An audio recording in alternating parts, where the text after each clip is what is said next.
Então, a gente vai hoje para a nossa quarta aula da primeira carta do apóstolo Paulo aos Coríntios, e hoje a gente vai estar vendo aqui um trecho que faz parte de um contexto maior, que começa no capítulo 1, versículo 10, e se estende até o capítulo 6, versículo 20. E, na verdade, essa parte aqui, ela poderia ser intitulada como Resposta às Informações Recebidas, tá? E aqui tem um texto aí para vocês que, embora Paulo mencione que recebeu informações de pessoas da casa de Cloé, ou Cloé, veremos que ele já tinha recebido uma carta da igreja de Corinto. Mas como as informações passadas pela família de Cloé eram sérias a respeito do comportamento de algumas pessoas naquela igreja, Paulo vai tratar isso antes de entrar depois nos outros assuntos que ele vai tratar no capítulo 6. 4 questões precisam de atenção imediata antes dele responder a carta que eles tinham enviado a ele. O primeiro trecho é o que iria do capítulo 1, versículo 10, até o capítulo 4, versículo 21, que trata do assunto de uma igreja dividida. É claro que haviam divisões na igreja de Corinto, havia divisões. Às vezes o erro está em a gente entender a carta inteira como sendo Paulo tratando das divisões. Mas que existe uma divisão, existe. O segundo ponto seria a questão da imoralidade e do litígio. Essa imoralidade a gente vai ver mais para frente um pouquinho, e a questão do litígio também. Na verdade, esses problemas eram consequência da crise de autoridade que estava havendo na igreja, de autoridade de liderança, e também, por consequência disso, crise do próprio evangelho, uma deturpação do próprio evangelho na medida em que havia uma crise de liderança. Isso seria do capítulo 5, versículo 1, até o capítulo 6, versículo 20. A igreja dividida iria, então, do capítulo 1, versículo 10 até o 4, 21, está tratando de uma divisão que a gente poderia entender como uma divisão até dupla.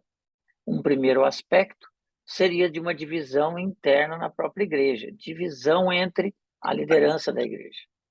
O segundo problema, e talvez o problema principal, é uma divisão da igreja contra o apóstolo Paulo. Quer dizer, não é tanto uma divisão entre eles que seria o problema maior, mas uma divisão contra o apóstolo Paulo. Então, o problema de divisão é o mais conhecido e o mais falado de todos. Quando a gente vai estudar a respeito da carta aos Coríntios, muitas pessoas falam isso.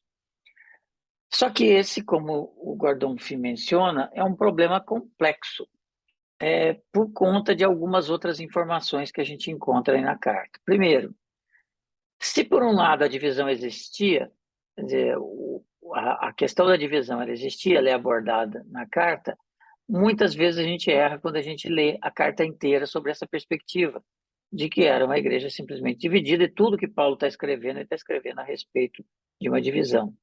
Só que quando a gente começa a ler, principalmente a partir do capítulo 6, a gente percebe que não há uma referência explícita a facções reais, a partidos, a divisões que os partidos se conflitavam entre si dentro da igreja, a não ser o que a gente lê no começo. Então, o que se pressupõe? Que, embora eles estivessem brigando entre eles por causa de seus líderes, isso não representa que eles estivessem profundamente divididos entre si. Havia, sim, divisões, havia, sim, interpretações diferentes de determinados aspectos, mas não havia uma divisão tão profunda entre eles quanto muitas vezes se diz.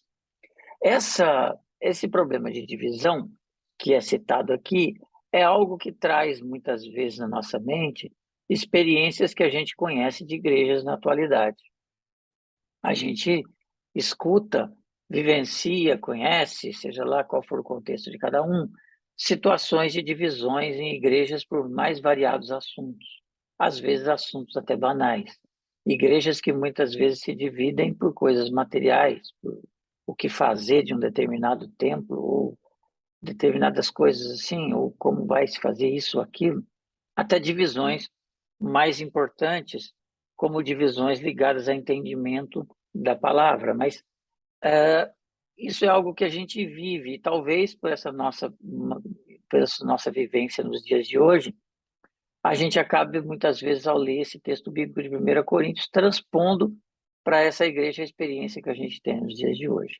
Na verdade, havia, sim, uma divisão, mas esse não parece ser o problema principal que Paulo está tratando aqui. Qual que seria, então, esse problema principal que vai ser tratado aqui?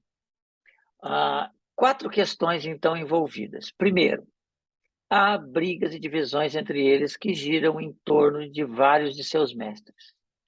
A gente pode perceber em declarações tanto explícitas como declarações implícitas, como, por exemplo, aqui em 1 Coríntios, capítulo 1, versículo de 10 a 12, em que Paulo escreve assim: Irmãos, em nome de nosso Senhor Jesus Cristo, suplico a todos vocês que concordem uns com os outros no que falam, para que não haja divisões entre vocês, e sim que todos estejam unidos num só pensamento, num só parecer. Meus irmãos, fui informado por alguns da casa de Cloé de que há divisões entre vocês. Com isso, quero dizer que cada um de vocês afirma: eu sou de Paulo, eu sou de Apolo, eu sou de Pedro, eu sou de Cristo. Então,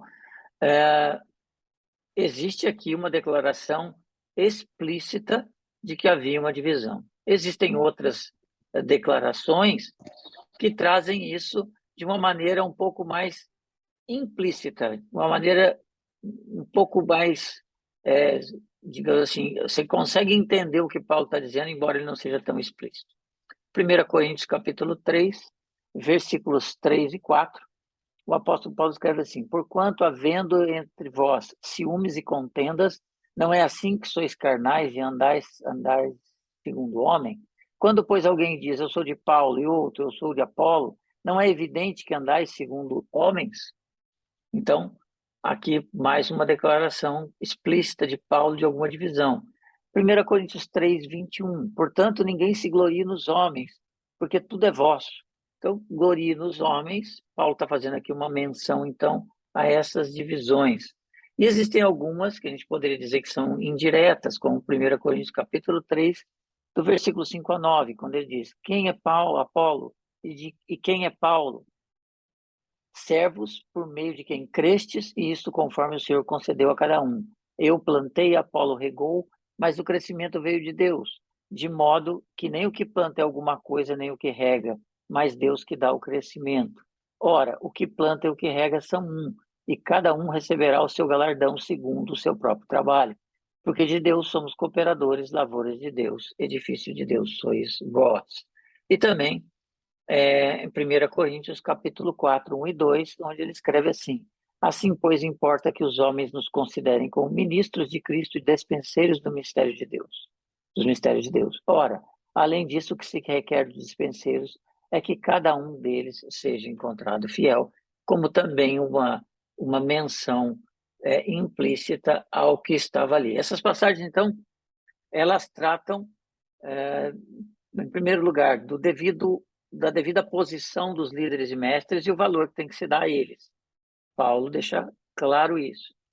Mas, ao mesmo tempo, não tem nenhum indício que os próprios mestres citados aqui eram incentivadores disso. Veja, por exemplo, no texto que a gente leu lá, quando ele fala que Paulo plantou, Apolo regou e assim por diante. Ou seja, todos eles são cooperadores de Deus. Não havia da parte nem de Paulo, nem de Apolo, nenhum estímulo a esse tipo de divisão, diferente do que às vezes a gente vê hoje. Hoje em dia, a gente às vezes assiste situações de divisões entre igrejas em que a liderança pensa de uma maneira e algumas pessoas provocam divisões por semear contendas. Nós temos um exemplo próximo de nós, de certa forma, há pouco tempo atrás, a igreja do Clécius, lá em Mauá. Ele tinha aquele líder de louvor que teve aqui na nossa igreja, inclusive, fazendo louvor, todo mundo gostou muito, mas o que aconteceu? Ele semeava uma divisão na igreja e um dia ele saiu da igreja para montar uma outra igreja e levou vários dos membros da igreja com ele. É claro que as pessoas não o seguiram simplesmente porque ele resolveu sair e foram atrás dele. É porque havia, com certeza, a plantação de uma divisão no meio da igreja. Então, não é isso que a gente vê aqui, não existe nenhum indicativo no texto de que nem Paulo, nem Apolo, nem ninguém estimulava qualquer tipo de divisão. Nas duas afirmações que a gente vê, então, de Paulo falando sobre Apolo, que a gente leu aqui, a gente percebe claramente o oposto disso. As outras questões envolvidas. De alguma maneira, essa, digamos assim, eu coloquei entre aspas, briga, porque na verdade não era propriamente uma briga, mas essa disputa, ela estava acontecendo em nome da sabedoria. Você percebe que as palavras gregas sofia e sophos, que dão origem à sabedoria, uma das suas variáveis, ela domina tanto o trecho que vai do capítulo 1 até o capítulo 3. E a maneira como Paulo escreve, que ele menciona isso, sugere que esse era um termo usado pelos coríntios, era algo que era muito falado pelos coríntios, e Paulo está usando as palavras dos coríntios para poder combater isso.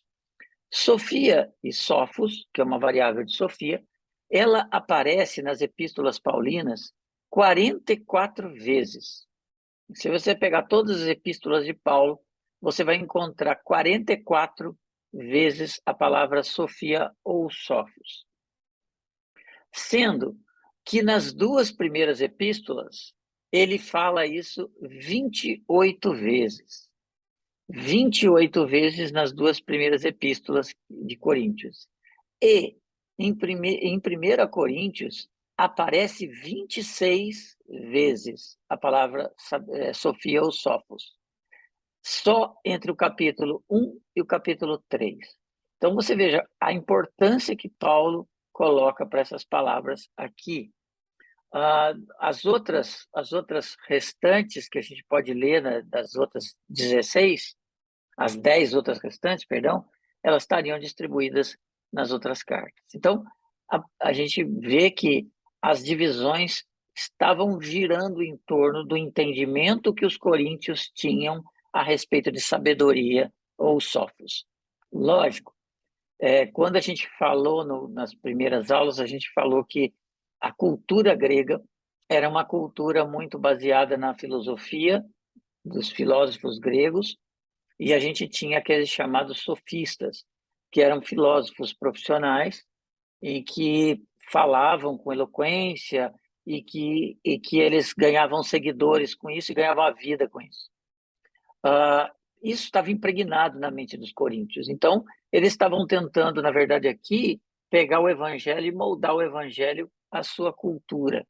E aí, por isso que Paulo talvez cite muito as palavras ligadas à sabedoria, porque isso era uma maneira como os coríntios viviam.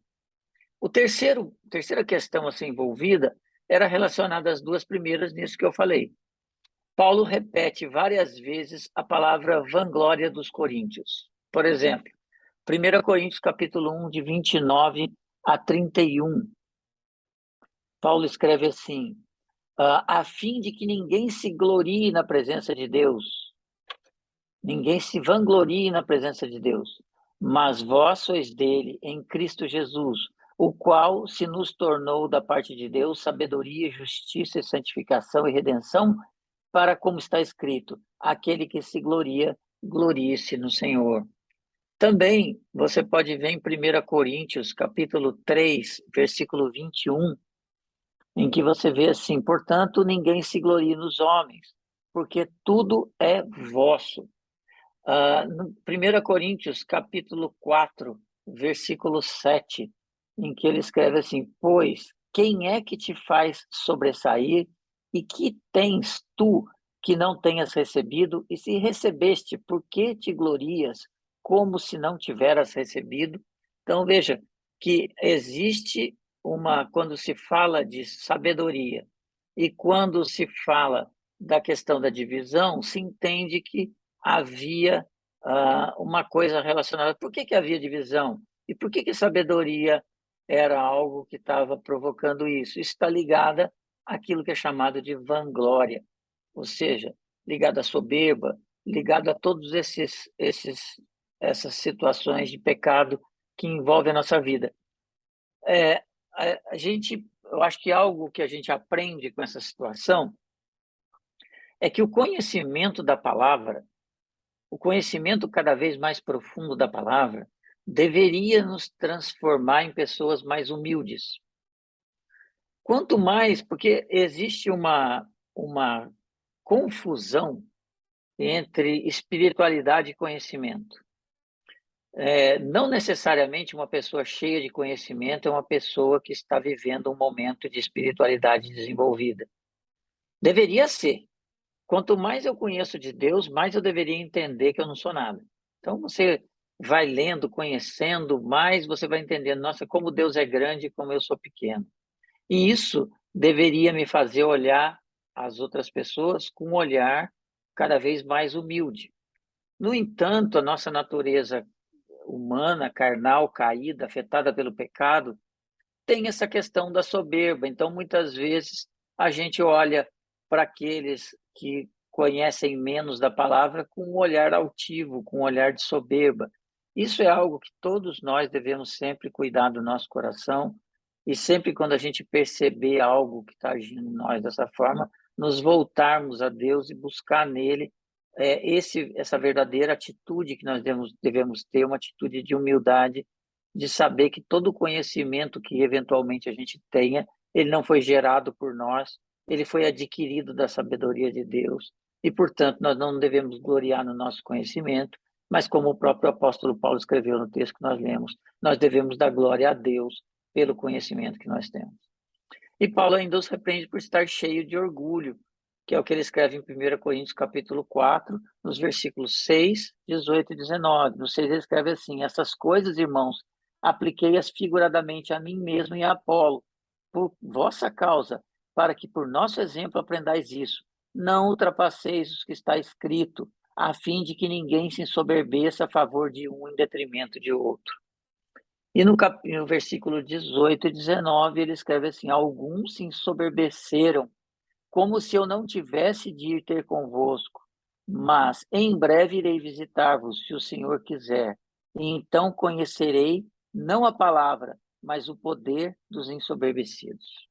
Então, Paulo faz uma repreensão dura para uma situação. Eles se vangloriavam em quê? Na sua própria sabedoria.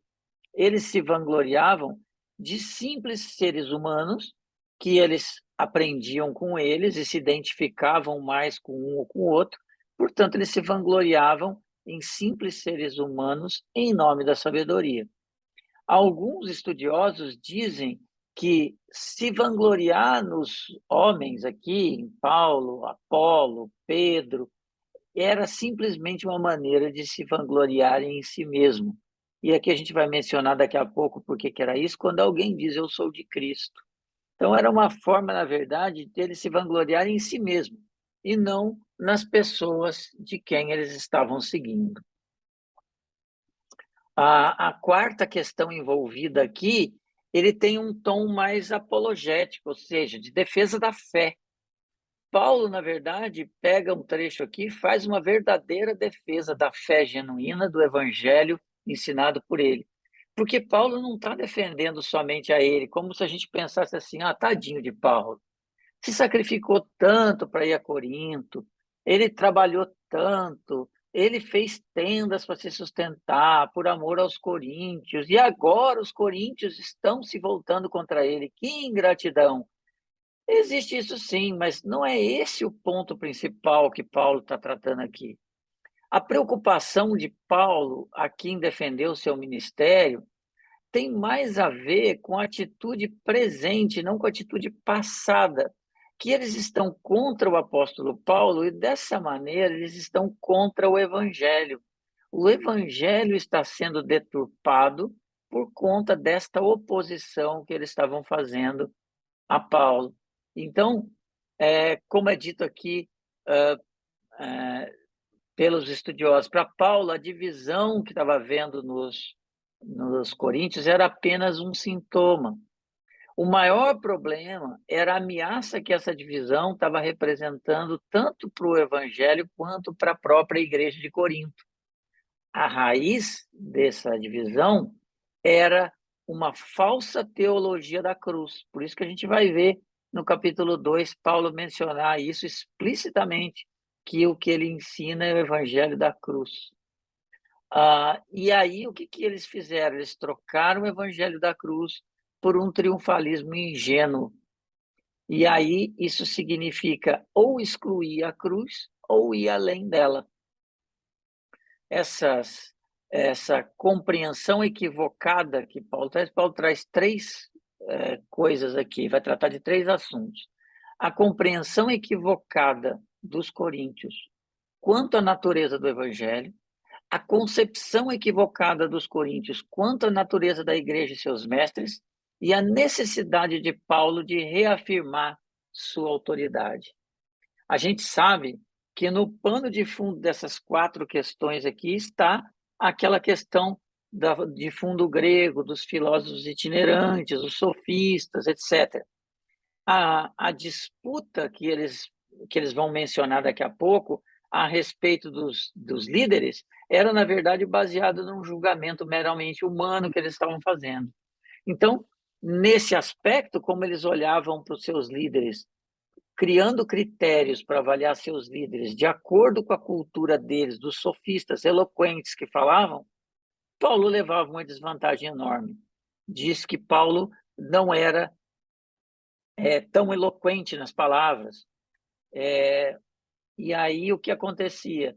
Eles entendiam que Paulo talvez não fosse tudo aquilo e que eles se achavam talvez até mais que Paulo. Então, a mensagem de um Messias crucificado, pregado por um apóstolo que vivia segundo os olhos dele, de uma maneira fraca.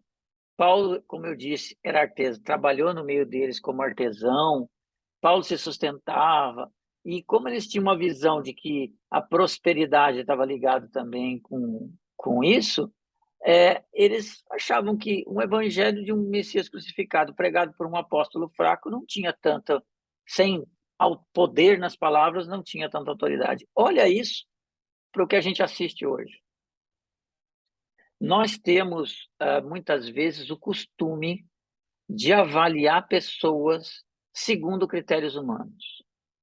E nós temos que aprender a avaliar pessoas dentro do meio cristão, dentro do meio de igreja, com olhares de Cristo. Nós muitas vezes julgamos pessoas segundo os nossos critérios. Julgamos coisas que nós não conhecemos, julgamos coisas baseadas naquilo que a gente acha que é melhor. Eu vou dizer para vocês, é uma covardia, muitas vezes, a gente tentar fazer determinadas comparações que a gente faz. E nós somos tentados a isso. Deus nos colocou dentro de uma igreja pequena e Deus não quis, né, até esse momento, que essa igreja fosse uma igreja enorme, talvez nunca queira. Ele quer que essa igreja seja pequena, ele quer usar essa igreja do tamanho que ela é para poder abençoar a vida de pessoas. Ele quer tratar os nossos erros, que temos muitos, mas, no entanto, ele nos colocou nessa igreja com um propósito. Se você não tem uma compreensão correta do evangelho, você vai começar a olhar para as pessoas de uma forma errada. Se você não tem uma concepção correta a respeito do que é igreja, você vai começar a olhar para a igreja de uma forma incorreta. E aí você vai deixar de ser a solução da igreja para começar a ser o problema da igreja, para começar a provocar problemas e divisões. Eu acho que essa situação que Paulo aborda aqui em Coríntios, ela deve nos levar a uma reflexão a respeito do nosso próprio papel, em que nós somos chamados para servir a Deus aonde Ele nos colocou. E aqui é o trecho, entrando agora diretamente no trecho que a gente vai estudar hoje, que é do capítulo 1, do versículo 10 ao 17. Paulo escreve assim: Irmãos, em nome de nosso Senhor Jesus Cristo, suplico a todos vocês que concordem uns com os outros no que falam, para que não haja divisões entre vocês, e sim que todos estejam unidos num só pensamento e num só parecer. Meus irmãos, fui informado por alguns da casa de Cloé de que há divisões entre vocês. Com isso, quero dizer que cada um de vocês afirma: eu sou de Paulo, eu de Apolo, eu de Pedro e eu de Cristo. Acaso Cristo está dividido? Foi Paulo crucificado em favor de vocês? Foram vocês batizados em nome de Paulo? Dou graças a Deus por não ter batizado nenhum de vocês, exceto Crispo e Gaio, de modo que ninguém pode dizer que foi batizado em meu nome. Batizei também os da casa de Estéfanas. Além desse, não me lembro se batizei alguém mais. Pois Cristo não me enviou para batizar, mas para pregar o evangelho, não com palavras de sabedoria humana, para que a cruz de Cristo não seja esvaziada. Cristo, sabedoria e poder de Deus. Então, esse trecho aqui, ele tem um propósito tríplice. Ele introduz a carta. Até então, a gente tinha visto saudação, cumprimentos. Aqui ele introduz a carta. Ele declara muito claramente o primeiro problema que ele vai tratar, que é o problema da divisão. E, entre os versículos 13 e o versículo 17, Paulo já apresenta o início da sua defesa de fé. Então, ele já começa aqui o seu trabalho apologético entre os versículos 13 e 17. O problema tratado aqui, a divisão em torno de líderes por causa da sabedoria. Esse é o ponto que o apóstolo Paulo vai tratar aqui diretamente. Veja o versículo 10. Ele faz aqui uma súplica. Veja, ele diz aqui claramente: eu suplico, né? Ele diz, em nome de nosso Senhor Jesus Cristo, suplico. Qual que é o conteúdo da súplica que o apóstolo Paulo faz? Que todos digam a mesma coisa e que todos estejam unidos na mesma mente, na mesma opinião, o que traria como consequência não haver divisões. Então, esse versículo aqui, o versículo 10, é uma transição entre os versículos que ele citou antes até o 9, especificamente do 4 ao 9, que era a ação de graças que ele estava dando pela vida deles. E a transição entre o corpo da carta. Paulo usa aqui uma fórmula de pedido, por isso que ele usa eu suplico. E você vai perceber que nos escritos de Paulo, em outros escritos dessa época, era muito comum usar essa maneira de iniciar a sua carta, uma forma de súplica, é algo intermediário entre pedir e dar uma ordem. Eu não estou simplesmente pedindo, nem estou dando uma ordem para vocês. É algo que ficaria mais ou menos no mesmo caminho. Se você ler, por exemplo, uma carta que Paulo escreveu de Corinto, que é a carta aos primeira Tessalonicenses, você vai ver que ele usa também essa mesma fórmula de súplica de uma maneira um pouco diferente. E ele chama para si a autoridade apostólica, quando ele faz uma súplica em nome de nosso Senhor Jesus Cristo. Então, Paulo não exige, Paulo suplica, e um dos motivos que ele faz isso é o questionamento que ele já sabia que eles estavam fazendo da sua autoridade.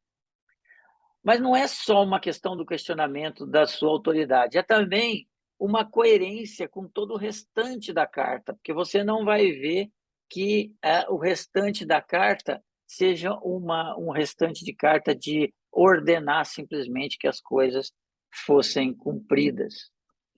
E aqui ele vai falar algumas coisas. Veja que a palavra mesma e mesmo se repetem aqui. Eu mudei a versão aqui para a versão da ARA. Se você olhar, aqui eu estou na versão NVI, aonde você vê unidos num só pensamento, num só parecer, e aqui eu mudei para a versão ARA, onde aparece de uma maneira mais clara, segundo uma tradução talvez melhor do texto, em que a gente vê a palavra mesma. Paulo suplica pela unidade, e você vê isso pela repetição da palavra mesma ou mesmo, mesma disposição mental ou mesmo pensamento na NVI, tá? Mesmo parecer, perdão. Então, você está vendo que as palavras eles deviam concordar, então, com a natureza fundamental do Evangelho. Paulo não está dizendo que as pessoas têm que ser iguais. Paulo está dizendo que nós devemos concordar nos fundamentos do Evangelho. Nós podemos ter maneiras diferentes de viver o Evangelho. Você vê claramente certas coisas em divisões de denominações cristãs. Umas interpretam uma determinada parte do Evangelho de outra e outros de outra. No entanto, todas as denominações verdadeiramente cristãs, elas compreendem os fundamentos do Evangelho da mesma maneira. Você não tem uma denominação cristã que não entenda a morte, ressurreição, ascensão de Cristo, derramar do Espírito, não se compreende isso de uma maneira diferente. Ter a mesma mente para Paulo, o mesmo pensamento, ele é respondido na parte negativa de súplica. É simplesmente que não haja divisões. Nós podemos pensar determinados assuntos de uma maneira diferente. No entanto, isso não deveria trazer divisões entre nós. Nós deveríamos ser unidos no essencial. Então, com as divisões, Paulo não está se referindo a partidos aqui, mas está se referindo a opiniões diferentes que levam a brigas e ciúmes. A palavra divisões que ele vai usar, que é a palavra esquimata, aparece em Marcos capítulo 2, versículo 21, que a gente já estudou até num culto passado, sobre colocar vinho novo em odres velhos, aonde ele diz, ninguém costura remendo de pano novo em veste velha, porque o remendo novo tira a parte da veste velha e fica maior a rotura. A palavra esquimata aqui, que ele está falando de divisões, tem a ver com rasgar. Então, separação.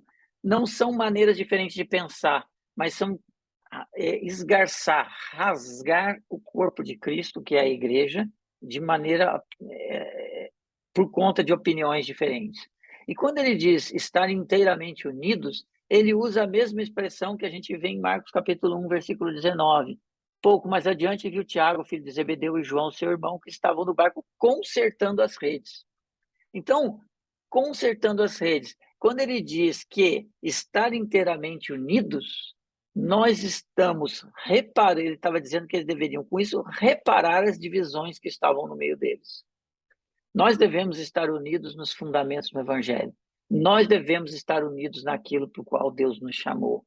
E, portanto, nós devemos, dessa maneira, tratar eventuais divisões que estejam no nosso meio, para que não haja um esgarçamento da igreja, que é o corpo de Cristo.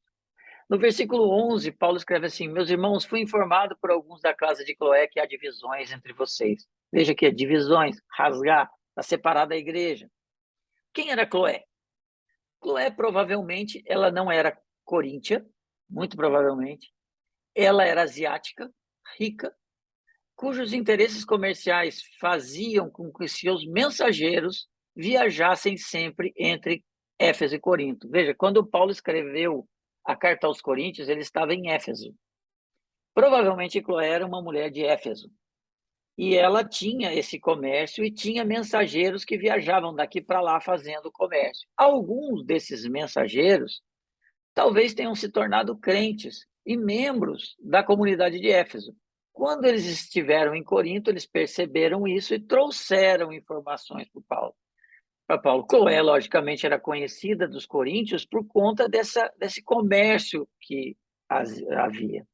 Embora não se possa afirmar isso, o Gordon Fee acha muito improvável que esses informantes fossem da comunidade de Corinto, porque para representar sua comunidade, os coríntios tinham enviado Estéfanas, Fortunato e Acaio. Vai lá na sua Bíblia, em 1 Coríntios, capítulo 16, e veja do versículo 15 ao 17, que a gente já leu em algumas aulas passadas, onde está escrito assim, 1 Coríntios, capítulo 16, dos versículos 15 a 17. E agora, irmãos, eu vos peço o seguinte, sabeis que a casa de Estéfanas são as primícias da Acaia e que se consagram ao serviço dos santos, que também vos sujeiteis a esses tais, como também a todo aquele que é cooperador e obreiro. Alegro-me com a vinda de Estéfanas e de Fortunato e de Acaico, pois esses supriram o que me faltava, o que da vossa parte faltava, porque trouxeram refrigério ao meu espírito e ao vosso. Reconhecei, pois, homem como esse. Portanto, se os coríntios tinham mandado até Paulo, Estéfanas, Acaico e Fortunato com uma carta, não fazia sentido que esses mensageiros da casa de Cloé fossem de Corinto. Não se pode afirmar, mas é o que se pressupõe. E se, no entanto, fossem da comunidade, eles deveriam estar entre aqueles que seguiam Paulo. Porque por que eles iam levar informações para Paulo de divisões se eles estivessem em outro grupo, se eles fossem contra Paulo? E dessa maneira, que valor teria para Paulo a opinião de pessoas envolvidas em partidos e aqueles que estavam do lado dele? Isso pode fazer muito sentido no mundo de hoje, mas para Paulo, com certeza, não faria sentido. Paulo não demonstra nem um pouquinho estar satisfeito com alguém dizer que era seguidor dele. Ele não está satisfeito com isso. E eles são citados no texto bíblico como fontes confiáveis. Portanto, eles não deveriam ser membros da comunidade de Corinto. Essa situação, ela sugere que a carta que os coríntios escreveram para Paulo, que foi levado por Estéfanas e seus amigos, não menciona essa tensão que havia dessa comunidade dividida e que estavam pedindo para Paulo agir como árbitro nessa situação. Eles não mencionam. Ele ficou sabendo isso pelos mensageiros da casa de Cloé. A carta que Estéfanas e seus amigos levaram era, na verdade, um posicionamento que os coríntios estavam tendo contra Paulo sobre várias questões que ele vai tratar depois, principalmente a partir do capítulo 6. Quando Paulo tomou conhecimento das informações vindas desses mensageiros da casa de Cloé, ele passou então a entender o que estava acontecendo, o porquê daquela carta que ele estava recebendo e por que eles estavam contra. Por que eles não estavam seguindo aquilo que ele ensinava? Qual que era a natureza dessa oposição? Ou seja, a oposição dos coríntios era contra o próprio Paulo. No versículo 12, a gente lê assim: com isso quero dizer que cada um de vocês afirme, eu sou de Paulo, eu de Apolo, eu de Pedro, eu de Cristo. Veja, cada um afirma, eu sou de Paulo, sou de Apolo. Esse eu sou de Apolo, a gente vai ver outras coisas ligadas com isso. Eu sou de Pedro, a gente também vai ver, eu sou de Cristo, algo interrogado. Bem, a explicação que Paulo passa a desenvolver agora aqui, ele é um ponto crucial para você entender toda a carta. Como tudo estava acontecendo, levando em conta todo o contexto histórico, inclusive, dessa igreja.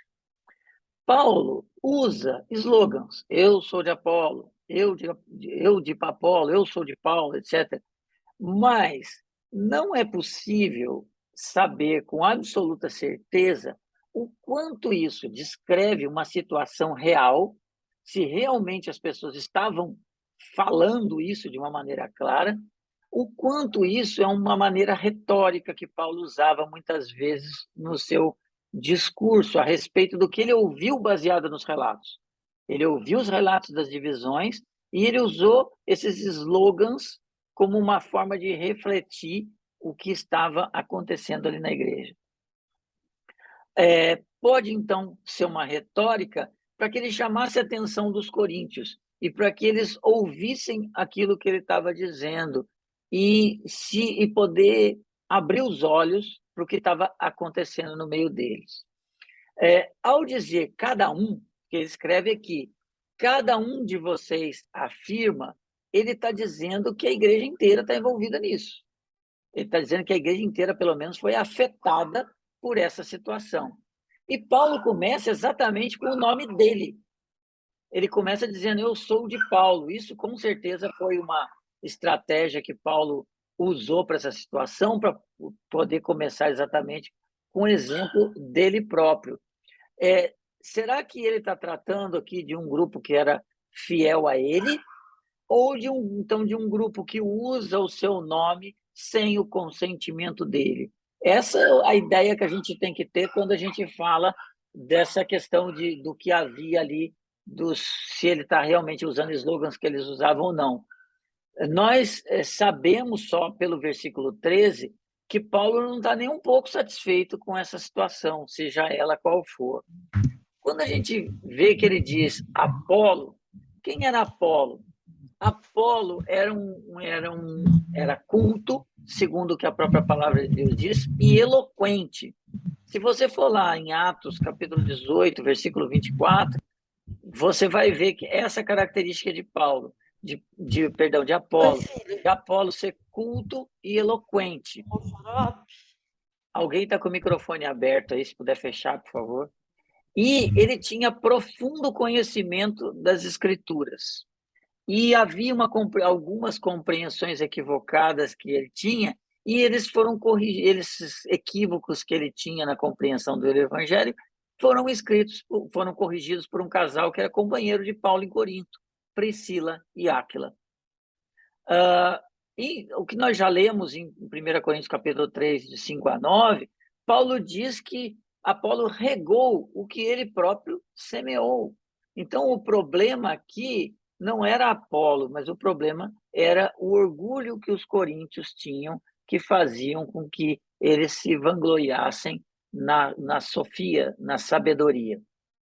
Quando ele menciona Pedro, você pensa assim, ué, mas Pedro teve em Corinto? Se você for lá na sua Bíblia, em 1 Coríntios, capítulo 5, versículo 9, você vai ver que eles tinham conhecimento de que Pedro, ele viajava, era do conhecimento deles, que Pedro viajava acompanhado,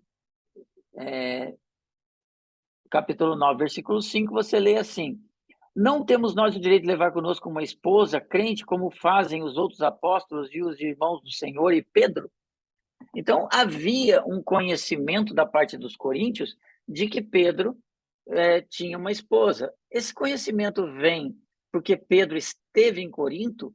Não se tem nenhum dado que possa afirmar isso, mas existem alguns que defendem essa ideia de que talvez Pedro tenha passado em Corinto. A maioria acredita que não. O que havia era um conhecimento e uma comparação entre o ministério de Pedro e o ministério de Paulo. E existe um dos autores de um livro a respeito disso, Munk, que defende que, na verdade, não se tratava de partidos aqui, mas se tratava de uma retórica de Paulo para dar ênfase a um ponto. Perceba aqui quantas vezes Paulo usa a palavra eu. Ou seja, ele quer dar ênfase na vanglória deles. Por isso ele usa um discurso retórico de ênfase em slogans. Debate sobre ser mais espiritual. Quem era mais espiritual?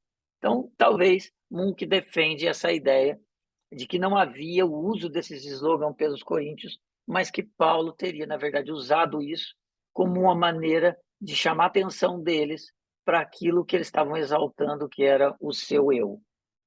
No versículo 13, a gente vê Paulo ser contra, inclusive, o uso do seu próprio nome. E aqui ele tem o cuidado de usar somente ele. Eu só não mencionei aqui para vocês, eu sou de Cristo, porque isso, na verdade, é uma coisa que soa muito estranha, que reforça um pouco a ideia de que talvez não fosse uma divisão em partidos. Porque que sentido teria Paulo combater alguém que se diz eu sou seguidor de Cristo? Porque, na verdade, todos são seguidores de Cristo. Então, talvez o problema aqui não era ser seguidor de Cristo, mas o se vangloriar de dizer, não, eu sou melhor do que você, porque eu sigo a Cristo. Esse que talvez seja o ponto principal que a gente está vendo aqui. No versículo 13, Paulo, então, ele combate o uso do seu próprio nome, dizendo, e acaso Cristo está dividido? Foi Paulo crucificado em favor de vocês? Foram vocês batizados em nome de Paulo? No versículo anterior, aqueles que se diziam, então, eu sou de Cristo, se colocando em superioridade, porque só eles teriam Cristo, os outros não. Seria mais ou menos como se dissesse isso. E assim seria um absurdo dizer isso. Um absurdo tão grande quanto Paulo usa aqui um exemplo de usar um exemplo absurdo. Foi Paulo crucificado em favor de vocês? Foram vocês batizados em nome de Paulo? Então, Paulo está usando absurdos. Cristo está dividido? Absurdos. E a resposta, obviamente, para todas as perguntas que Paulo faz é não.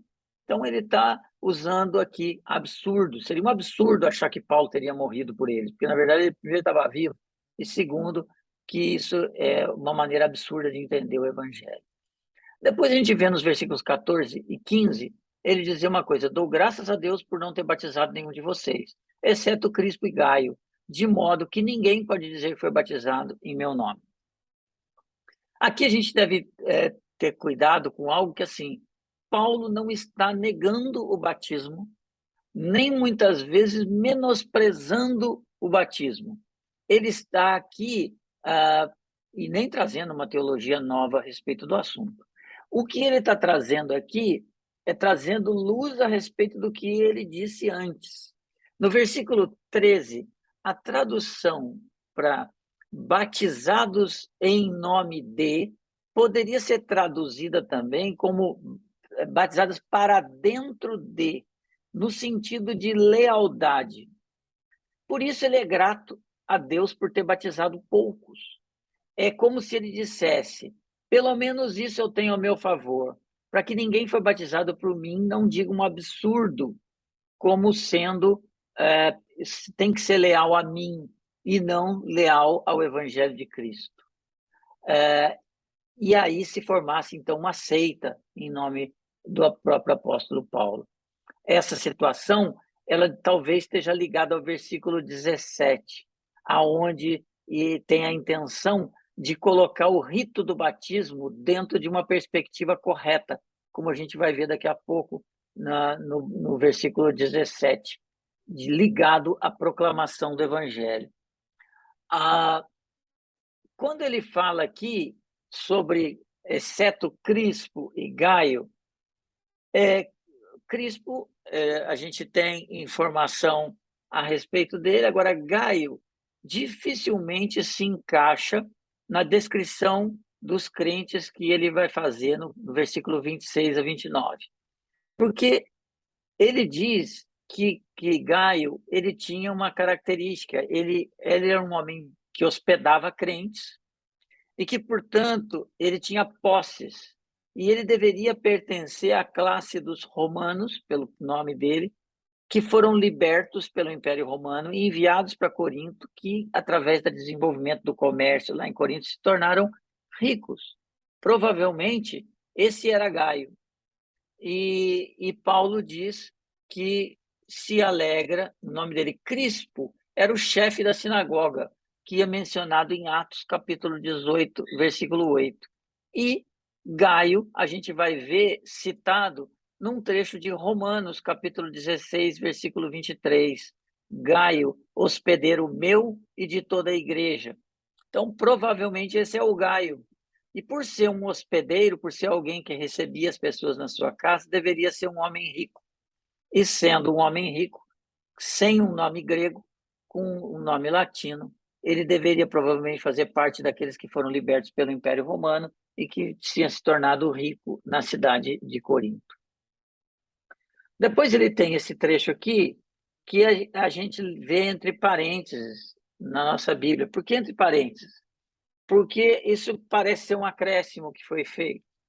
Porque Paulo diz assim, é como se fosse o seguinte: imagina Paulo respondendo a carta, e aí escreve isso Stefanas, como se Stefanas estivesse ali perto dele. Eu não batizei ninguém a não ser Crispo e Gaio. Opa, mas Stefanas está aqui dizendo, mas da minha casa também. Batizei também os da casa de Stefanas. Além desse, não me lembro se batizei alguém mais. Então, Paulo se lembrou, ou foi lembrado por Stefanas, que a gente leu lá em Atos, em 1 Coríntios 16, que ele tinha batizado as pessoas da casa dele. A única informação, então, que nós temos sobre Stefanas é que ele foi um dos primeiros convertidos. Obviamente, Stefanas, por ter sido um dos primeiros convertidos, era líder da igreja. E a linguagem que Paulo usa para Stefanas, que a gente vê aqui nesse trecho aqui de 1 Coríntios, capítulo 16, que nós já lemos, é um trecho em que mostra elogio a Stefanas. Ele não está aqui fazendo críticas a Stefanas, pelo contrário, está elogiando, dizendo que se alegrou, que ele foi bênção para poder observar homens como ele, etc. Então, ele foi talvez lembrado ali por Stefanas. No versículo 17, ele coloca: pois Cristo não me enviou para batizar, mas para pregar o evangelho, não com palavras de sabedoria humana, para que a cruz de Cristo não seja esvaziada. Cristo, sabedoria e poder de Deus. Paulo, então, ele retoma o seu raciocínio anterior. Não me lembro que batizei ninguém, mais alguém. Por quê? Porque esse não é o meu chamado. Veja, Paulo não está menosprezando nem diminuindo o batismo. Ele está colocando os assuntos na ordem correta. Nem esse é o assunto propriamente que ele quer tratar aqui.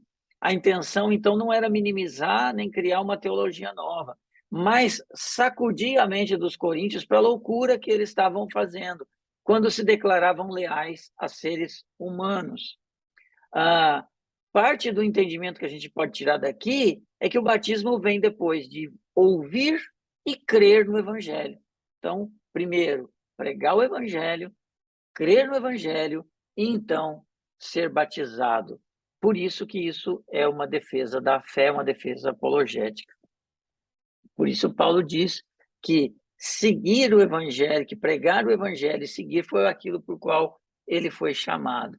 Então ele não fazia como os filósofos gregos, os sofistas, mas Cristo me enviou para que eu tivesse foco na cruz de Cristo. E aí ele cria já um contraste que ele vai fechar com o capítulo 2, com os sofistas. Sabedoria, a palavra sofia. Palavras, a palavra logos.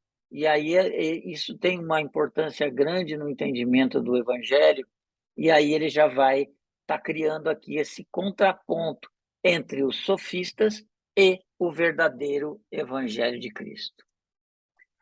Para encerrar, é fácil a gente, então, poder entender a importância desse parágrafo para a igreja de hoje, que, com frequência, não somente passa por brigas e divisões, mas que, em muitos casos, seguem caminhos de personificação, de assumir determinados personagens que são expoentes e que, muitas vezes, parece que falam mais a respeito do que o próprio evangelho, que a própria cruz de Cristo.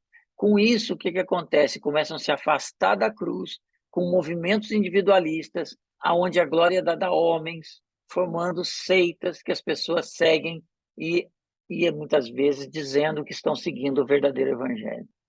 O que a gente deve fazer como igreja é conhecer cada vez mais do evangelho, para poder resgatar em nós uma verdade que não pode ser esquecida. Nós, como cristãos, nós temos que ter o foco na cruz de Cristo. A cruz de Cristo tem que ser o nosso foco.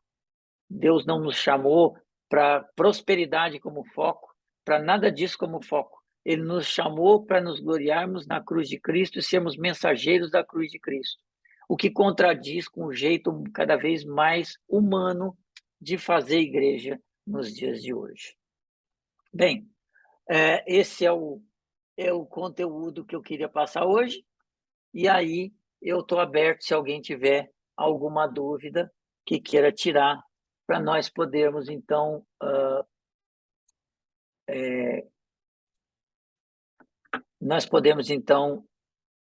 se eu souber tirar a dúvida de vocês, poder estar tirando a dúvida, ou mesmo que a gente possa discutir alguma coisa aqui que não ficou muito claro. Bom dia, Dilson. Bom dia, Bom dia, meus Marcos. irmãos. O que a gente percebe nesse pequeno, eu percebi, né? Esse pequeno trecho, é que você falou que tem o Coríntios antes, né? Da primeira viagem missionária de Paulo, e a segunda Coríntios, que ele tem que retornar, né? Ou enviar essa carta para, vamos dizer assim, consertar ou ajustar o pensamento da igreja. Primeiro que essa época Paulo lutava contra a cultura grega, né? Grego-romana, que eram os deuses, que eles sempre admiravam os deuses e também admiravam os filósofos, né? No período, os sofistas, que detinham a retórica. E o povo grego, grego-romano, adorava isso, né? E Paulo, como você falou, ele não era eloquente, mas ele falava a verdade. Então, o evangelho de Paulo foi quase que substituído por causa do modo de falar, do modo de emocionar a igreja, né? E falar assim, nossa, como ele fala lindo. E aí as pessoas, eles, como se identificam com os ídolos, acredito eu, ele também se identificava com as fases, né? Sou de Paulo, sou de Pedro, sou de Apolo e sou de Cristo. Eu vi uma posição quanto a esses três, e o quarto, que seria o Cristo, eu sou de Cristo, que seria que, mais ou menos assim, é, vocês estão dando ideias a homens, vocês dão palavras a homens, nós, de Cristo, porque como se eles estivessem recebendo o comunicado, a mensagem de Cristo, né? E até mesmo uma posição de que esse de Cristo fossem, mais para frente, que Paulo cita, os espirituais. E a outra, não é outra questão, mas a palavra grega, né, que você colocou aí, es, Que mata. esquimata, né? Esquimata. Pode ser compreendido também como cisma, né, no caso de divisão. A palavra, ela deu origem à palavra cisma, que é a palavra divisão. O uso bíblico dela é aquela que eu coloquei, a mesma palavra que aparece lá no texto de Marcos, esquimata, que tem a ver com rasgar. É provocar divisão, por isso que ela foi traduzida na Bíblia como divisão. Cisma, divisão, são maneiras de traduzir, sim. O único adendo que eu faço só naquilo que você mencionou é que a luta de Paulo, é, digamos assim, eu entendi o que você quis dizer, mas não era contra a cultura grega, mas contra a igreja que estava vivendo coisas que não eram corretas. Porque às vezes a gente pode cair no equívoco de achar que nós devemos lutar contra a cultura. Nós somos um contraponto à cultura. Nós vivemos de uma maneira diferente da cultura que nós estamos inseridos nela. E às vezes a gente tem o erro de querer trazer a cultura para dentro da igreja. Para dar um exemplo para vocês básico, eu, por exemplo, sou muito a favor da contextualização do evangelho. De eu pegar o evangelho e fazer com que o evangelho coloque luz nas situações do contexto de hoje. Mas tem gente que quer fazer o contrário, trazer a cultura para dentro da igreja. Um exemplo, a gente vê gente pulando carnaval. É uma coisa que por exemplo, eu particularmente, isso é opinião minha, que quem está falando sou eu. Eu não entendo muito, porque eu não preciso disso. Eu devo, durante o carnaval, mostrar o evangelho de Cristo. Mas será que eu preciso pular o carnaval? Quer dizer, eu preciso trazer o carnaval para dentro da igreja? Sou estranho. Não seria bem o exemplo do que estava acontecendo na igreja de Corinto, mas o que a gente tem que entender é que Paulo aqui está combatendo o pensamento da igreja de Corinto e não da cultura grega necessariamente. E a questão do sou de Cristo, na verdade, esse entendimento que você mencionou é um entendimento que alguns autores realmente têm, mas a gente só tem que entender o seguinte: não faria muito sentido haver um partido em que Paulo estivesse condenando alguém que diz eu sou de Cristo. Se eu disser para você que eu sou um seguidor de Cristo, você não vai me criticar. O problema é que dizer que eu sou de Cristo e dessa maneira me vangloriar por isso e achar que eu sou melhor que os outros, porque não, você segue fulano, eu sigo a Cristo, eu que tenho o verdadeiro evangelho, você não tem. Esse que eu acho que é a crítica de Paulo, que faz mais sentido com o que ele está tratando aqui, embora alguns realmente defendam, como você mencionou aqui.